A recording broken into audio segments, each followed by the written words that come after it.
Vote to save India. Uh, you know, this is a unique kind of video that I am making, and let me explain to you why I'm doing so. This is a question which I needed to answer to myself. The reason is like this: you and I have a historic opportunity to save Indian democracy. Our elders did us proud by saving us from Indira in 1977. We have it to save it from Modi in 2024 now. I am not a supporter of any opposition party. I can't call myself much of a Deshbhakt, though I served in the army for a considerable amount of time. But I do care for the society that I am a part of. I like fairness and the rule of law. I have been guiding students since Modi became the Prime Minister, and guiding them on the correct lines, I consider it my responsibility. I am well aware of the society being misguided by false propaganda generated by the government, Godi media, Modi's IT cell, and the WhatsApp messages which I keep seeing in practically all the groups that I am a part of. I want my students and followers to know the truth and take the right decisions in the larger interest of humanity. Yeah, Yogita, you can go ahead and ask your questions, please. Yes, sir. Sir, what exactly has made you ashamed of Modi or Modi's misrule? Okay. Yes, this is a very relevant question. Each one will have his or her perspective. The major things which come to my mind, which make me ashamed of the larger society that I am a part of, are some of these. We have created a civil war in Manipur. Rapes and murders are being committed with the state, government, and center's complicity. I remember well that Modi had got this done in Gujarat in 2002 as well. We saw the injustice being done to the women wrestlers. An inhuman animal, I remember seeing his image jumping on the dead body of a Muslim in Assam. A dying Faizan was forced to recite the national anthem by policemen in Delhi. Teni's arrogant son mowed down poor farmers on his jeep. Stan Swami died in jail and he was not allowed the use of a zipper. We saw Inspector Subodh Kumar being lynched to death. Kuldeep Sengar, a BJP MLA, committed rape and murder with impunity. Criminal Ram Rahim keeps getting plenty of paroles on flimsy grounds, while a deputy chief minister of Delhi, framed by Modi on false charges, does not get.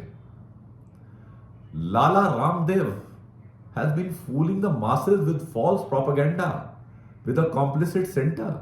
Modi got away with the corrupt Rafale deal, the illegal use of Pegasus to spy on citizens. He got away because he was able to scare the judiciary and brought in flimsy grounds of national security. Modi and Adani combined to con the nation and got away with it. Use of bulldozers against Muslims to deliver instant illegal justice akin to the laws of the crime world. The release of rapists of Bilkis. And very recently I read a UP High Court judgment which struck down the UP Board of Madrasa Education of 2004, which will affect the lives of 70 lakh students and 10,000 teachers.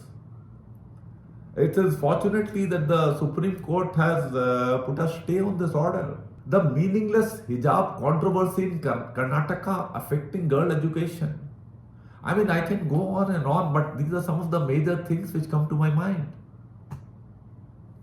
Sir, then who is Modi according to you? In my perception, Modi is a poorly educated criminal gangster who has become the prime minister with the help of corrupt corporates like Adani, Ambani, sold out Godi media, and spineless institutions. Then what are Modi's biggest lies? Yes, Modi has been conning this country for the last 10 years. I would like my students and followers to know some of the biggest lies in my perception that he has told the country. First and topmost, no loss of territory in Ladakh. And you know what the truth is. He has been preventing Sonam Wangchuk to take a group of people to witness exactly what is there, and so that the media has to report, which the Godi media does not report. Then a very popular statement of his, na khaunga, na khane dunga, and you've seen with the results coming out of the electoral bond scam what all he was doing. Then, through the Niti Ayog, he brought out a scam of a report that 25 crore people have been lifted out of poverty in the last 10 years. It's absolute false. As per WHO, 50 lakh persons died due to COVID in India. While as per Modi's first reports, only 50,000 had died. Almost all of us lost somebody in our families. So, if you just correct that, we know how much fudging has been there of the data. Then, a shameless chief economic advisor, of course, at the behest of Modi, stated to the nation in March 24 that solving the problem of unemployment is not the job of the government. I mean, then why Modi was talking about 2 crore jobs when he came to power? Well, these are some of the biggest lies which Modi has told the country which come to my mind. Sir, then how Modi, Adani, Ambani have looted us? Okay. Yeah. We feel that nothing much has happened in our lives. Some corruption has happened today. It was going on in the past also. It is true. It was going on in the past also. That's a fact. Let us take a look as to how these people have combined to loot us. 16 lakh crores of loans have been written off of Modi's friends. They never asked for these write-offs. Corporate tax benefit, which lost the public revenue of 1.45 lakh crore in 2019. And thereafter, since the tax has remained the same, the cumulative losses have been taking place and they have increased. So you can see how much loss has happened to the public money. PM Cares Fund, 12,000 crores collected. Electoral bonds, 8,000 crores collected through dubious means. To make up for whatever losses Modi has caused the exchequer, he has indulged in record GST collection, which goes from the masses, which are poor. The record fleecing of all of us through high prices of petrol, oil and gas, which the figures I could get was something like around 19 lakh crores over a period of 10 years. Sir, what will India get if Modi is re-elected? Yeah, good question. It is scary. Of course, some of you would be very pleased. Like a lot of my course mates, my classmates, they are very happy with the continued Hindu-Muslim agenda and targeting of Muslims. They are very happy with this hijab case of Karnataka and this banning of this madrasas and all that. They are bad. These things are inhuman. But, well, This we will get. So some people will be very happy with it. I am definitely not. I dislike these things. It's absolutely unfair and illegal. Not in accordance with the rule of law or democratic norms. We will see a further ruin of the economy. We will witness more corruption.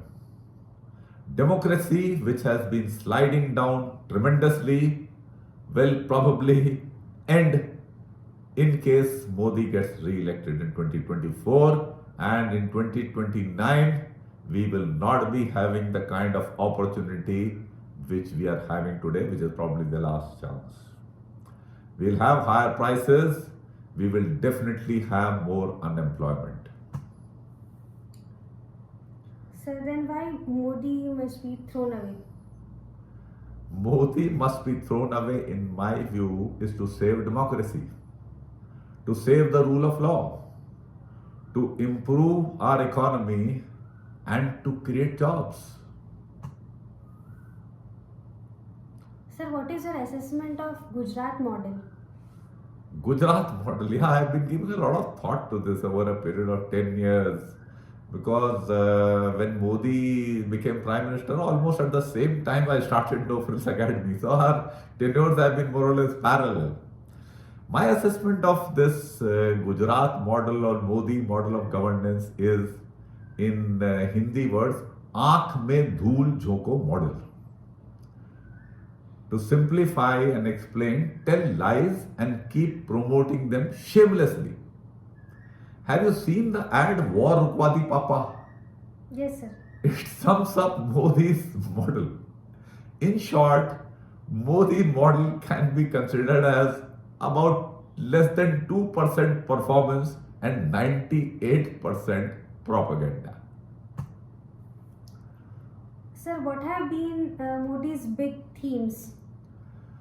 The big things which I have seen in Modi's 10 years of misrule have been 70 साल में कुछ नहीं हुआ, 15 lakh in each account, 2 crore नौकरियां हर साल, doubling farmers income by 2022, make in India, then Atmanirbhar Bharat, and whatever data I see, the imports from China have increased gradually and dramatically after the Galwan incident of 2020.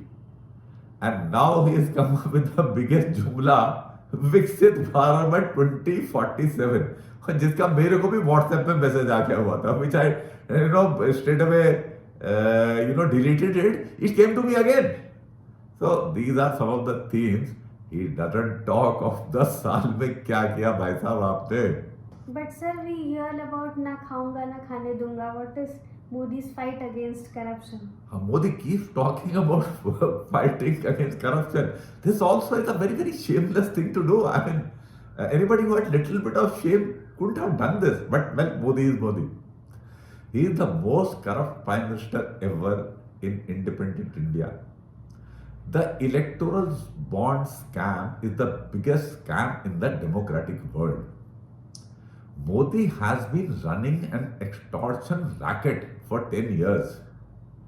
You can see the example, which Delhi liquor scam, which is quite a bit in news now with Sanjay Singh now coming out, Kejriwal going in, and Delhi government being pressurized for all this and all that. And a lot of people around me believe, kuch to kiya hoga and all that. No, all this WhatsApp university, Gyan gained type peoples. This is a shining example of Modi's model of corruption. Jail the political opponents through the corrupt ED on fabricated charges. No money trail found in 2 years. Modi extorts bribe from the alleged beneficiary. Kingpin is isko bola. Modi supports the alleged beneficiary in fighting elections also. And Indian Express has done us some good surveys. It has brought out an editorial in which is said, with facts of course, 23 corrupt opposition politicians got a safe haven in BJP and are thriving. Sir, but then we know this washing machine concept and people are corrupt actually. But then people also ask if Modi nahi to aur kaun? Or kaun? Very, very good question. Yeah, very good question. Here are my views about some of the top politicians. Rahul Gandhi. He talks sense. But see, Rahul Gandhi has not headed any ministry so far in his life. Thus, there is no track record of performance. And I seriously doubt his ability to control the corrupt congressmen which are there around him. Next comes Kejriwal, who is very much in news now, and he's got government in 2 states, Delhi and Punjab now. Well, he apparently is the best performer among the opposition leaders and definitely in the state-wise as far as Delhi is concerned. His education and healthcare policies are good.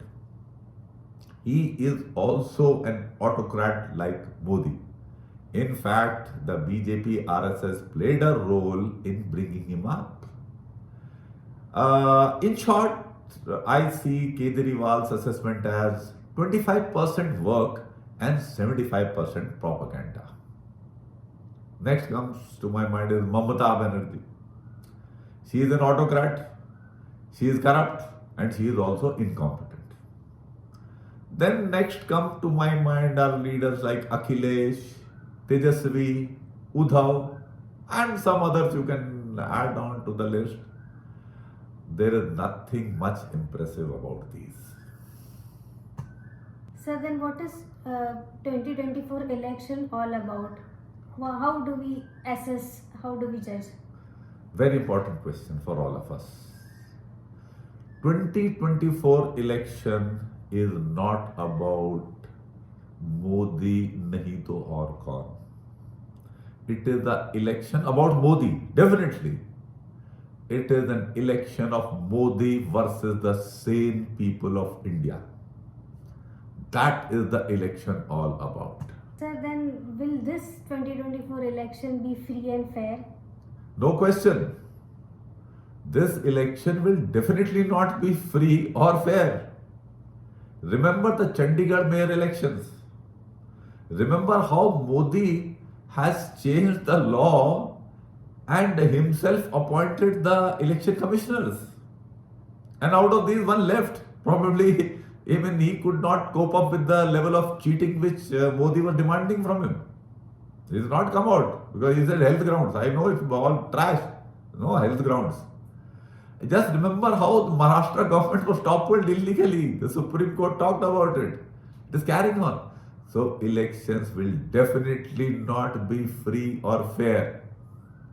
Sir, then with the kind of people's madness behind the hero and diaspora, international support as well, will Modi win despite whatever we do? Okay. Very, very pertinent question. Modi, Adani, Ambani, Godi media, and all these rich who are benefiting the top decimal percentage of our country would like us to believe that the result is a foregone conclusion. That is why all this shout is going on about Ab ki baar, 400 par and all that crap. Fine. Please don't believe this nonsense. By voting in large numbers, you support institutions like the judiciary and pressurize the election commission to work fairly. There is a limit to cheating. I have been a boxing trainer for 6 years and I have witnessed plenty of cheating in refereeing and judging. But we competed and we have won also. And in such situations, I used to tell my boxers, don't think of winning on points. Just knock the opponent out.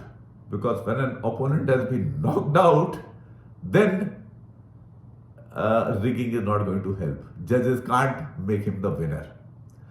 Please vote with that kind of spirit. Minuscule chance. If there is a slight minuscule chance that Modi is voted out, and we have someone other India alliance or some alliance coming into picture, then will Modi accept that defeat easily? Modi will not accept defeat easily. He will use all possible dirty tricks.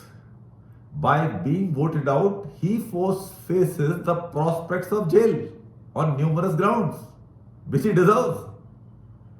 He has his loyalists and plenty of money. He will use them both. Remember as to what Trump had done. Modi will do more than that. Please be prepared for it.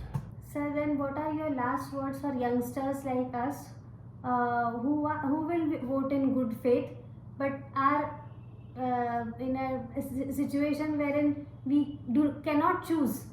That's a problem. We are willing to vote, but we cannot choose.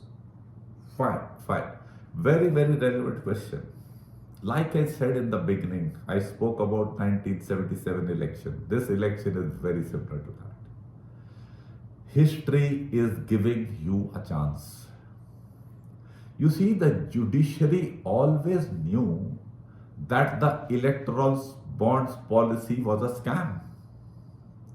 It did not act in 2019 because it did not feel strengthened enough.